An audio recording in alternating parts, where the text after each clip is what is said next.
God is good.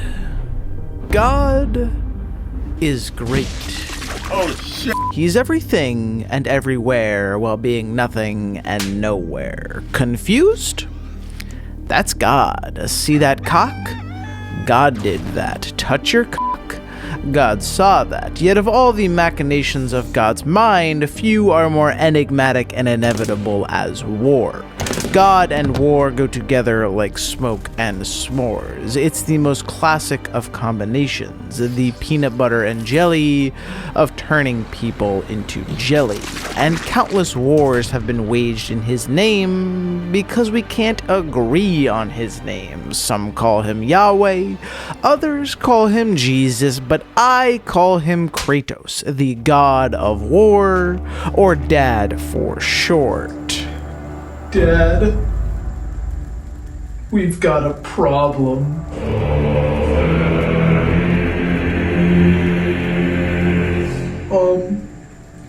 It's been like 6 days, and I can't get this pain off.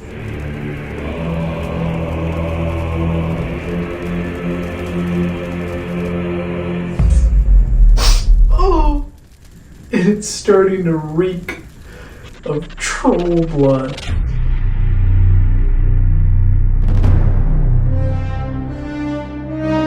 This is God of War Ragnarok, the fifth main installment in the legendary God of War franchise, a series built upon graphic gore, godly lore, and booby chores. And through this magical combination, the original God of War trilogy became one of the most beloved franchises in gaming, slaying that baby dragon to become the king of the PlayStation kingdom, elevating Kratos beyond godhood and into his final form, being a mascot, maximizing not only his influence but his prayers per PlayStation, because Lord knows I'd sacrifice my toes for a brand new PS5.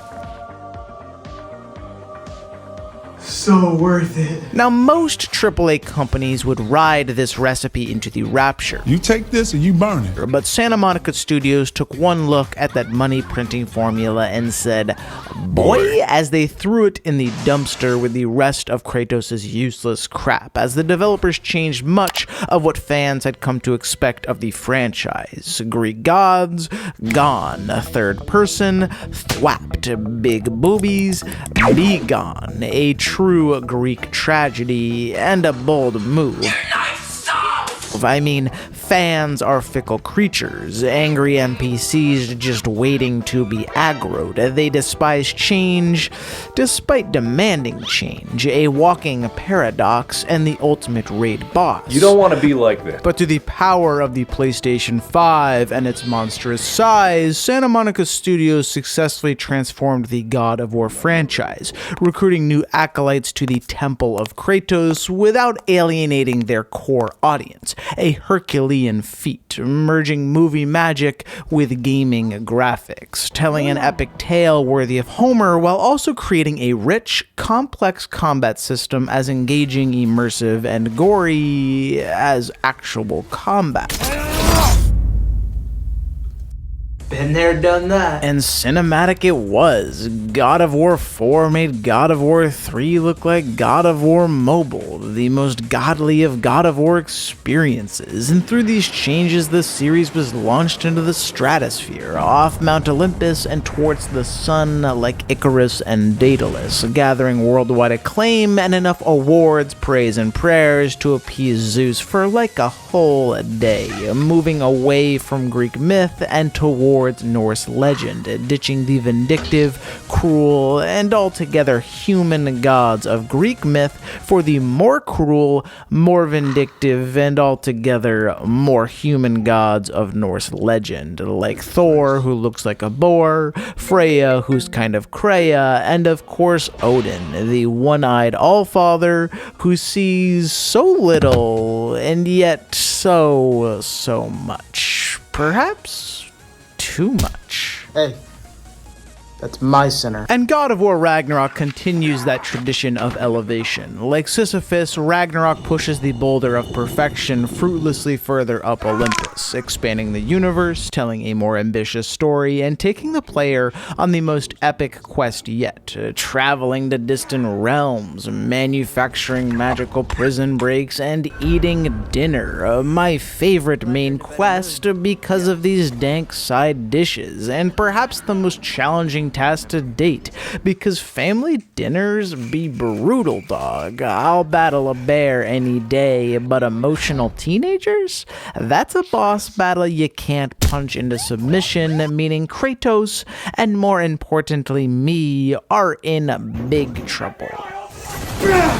Hands up, scumbag! You're under arrest for punching a minor.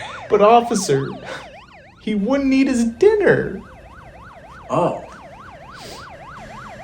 Back it up, boys. False alarm. But this game absolutely is worth a prison sentence, because everything in Ragnarok carries a level of care and attention to detail that one would expect from a AAA budget, but rarely gets. Passion oozes out of every nook, cranny, and pixel of this game. Just look at all that passion. Gross. I'm all covered in passion. It's like the very riches of Asgard were sold to create this gem, or a deal with Kratos' next victim, the devil, because through the flames of passion and the fire of industry, God of War Ragnarok slaps you in the face with its phenomenal acting, dialogue, and direction. Ow, every camera angle, every grunt, every action is considered and thoughtful. It immediately sucks you in and says, hey, this world is more real than the real world. Like, look at that cow thing over there, and hey, there's a squirrel, and holy shit, it's a person. Let's kill it. Please don't. The cast of characters are diverse and complex, like actual human beings, despite not being human beings. And although God of War is an action game, the characters, their dynamics, and conversations are undoubtedly the star of the show. The engine that moves the ship, the whip that drives the sled, as each scene grips you like a father holding his son. You loom like a fly on the wall, yet feel completely involved. It's like Thanksgiving dinner, but instead of ignoring my uncle, my dad's ignoring me. Perhaps God of War's most realistic feature. Hey, Dad, can I have some of that? Can I have some of that wine? This family. And while the acting and daddy issues suck you into the story, the physical world of Ragnarok completely submerges you into your television. Oh, fuck! I'm stuck! Its beauty, diversity, and complexity will take your breath away. Literally, like I'm trapped. Please help me. It's the pause between the drama despite being filled with drama. Death, violence, and beauty exist all around you. The world is teeming with life, and although Ragnarok is a completely mythical setting, I think God of War feels very real and lived in. There are fully realized dwarven towns, luscious landscapes, and barren bogs, and unlike many video games, not all species are necessarily evil or out for blood. Hello. This isn't Dark Souls or Detroit. This is Midgard and Mapleheim. So put that axe away and lower your shield because you're safe. And oh my god, he came back with a gun! Revenge is a dish best served. Fuck you. And to navigate this beautifully dangerous world, you're going to need to utilize all of Kratos' skills at your disposal. From the precise, reliable, and cold Leviathan axe to the fiery, wild, and destructive blades of chaos. The ways a player can approach a fight are varied and personal. You are, after all, the Aaron Rodgers of your God of War slaughter. Use an axe, use a blade, hell, even use your fist. The ultimate antidepressant and Kratos' main method method for emotional release. Fuck meditation, mindfulness, and journaling. Nothing beats a fist beating your problems away. It's science. Come on, get up, brother.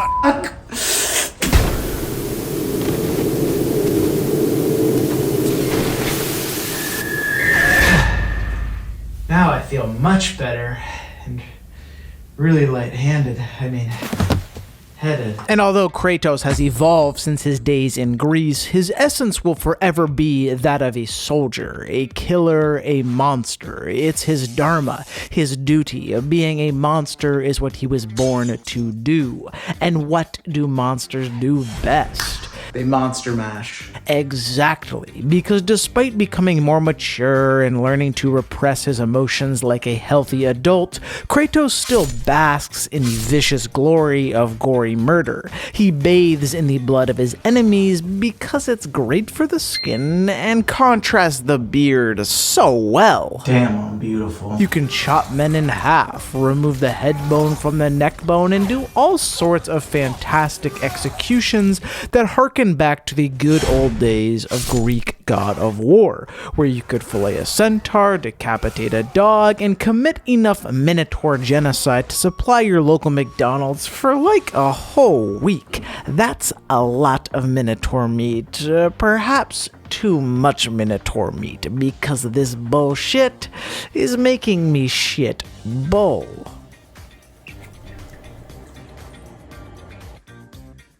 This came out of my butt. We call that Ragnarok. I'm sorry. And after you've emptied your bowels full of bull, take your constipated anger out through the wonderfully satisfying combat system of God of War, which is simple yet diverse, challenging yet rewarding, and depending on your difficulty, it can be Souls-like or Spyro-like, as each opponent creates different challenges for the player. Sometimes you'll need to dip, dive, and dodge, and other times you need to block, parry, and play defensive like a real Dark Souls coward.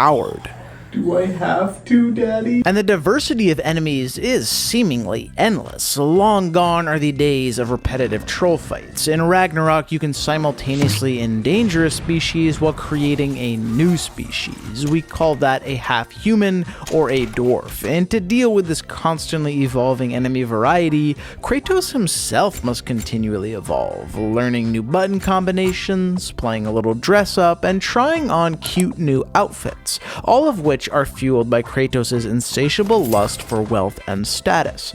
Perhaps his most human quality. Hack silver doesn't grow on trees, it rests in chests, because to fuel your gluttonous greed, you must feed your darkest impulses, defiling graves, ravaging corpses, and destroying rare art. Capitalism, baby. That was my grandmother's ashes. You monster.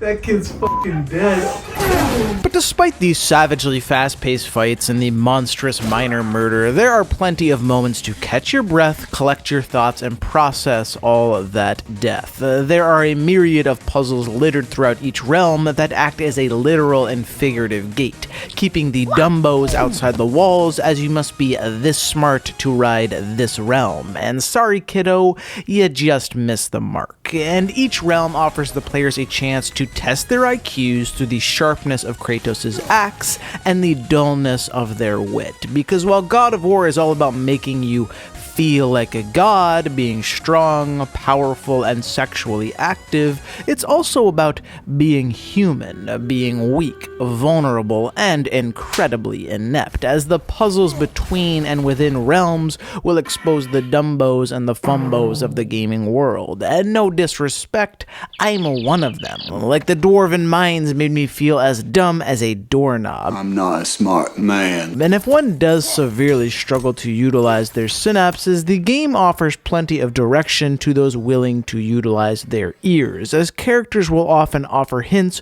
to the player or just straight up give them the answer.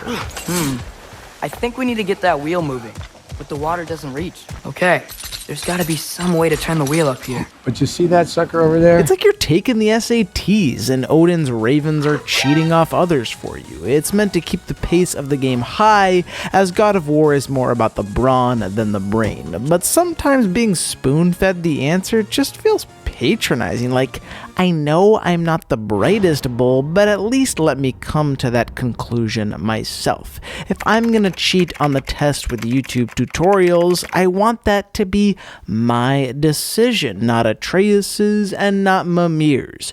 Cheating is always wrong because you always end up being right.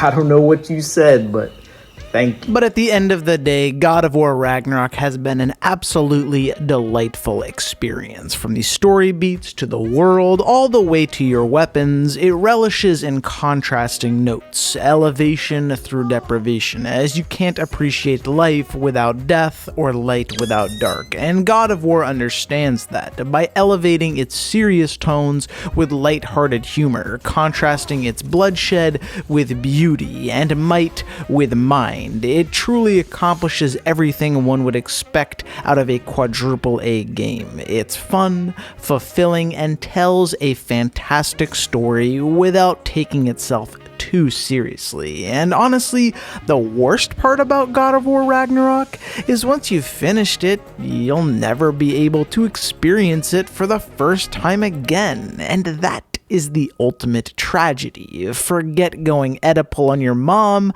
I just want to continue pretending Kratos is my dad. Hey, Dad? Dad? All right, this is a green screen.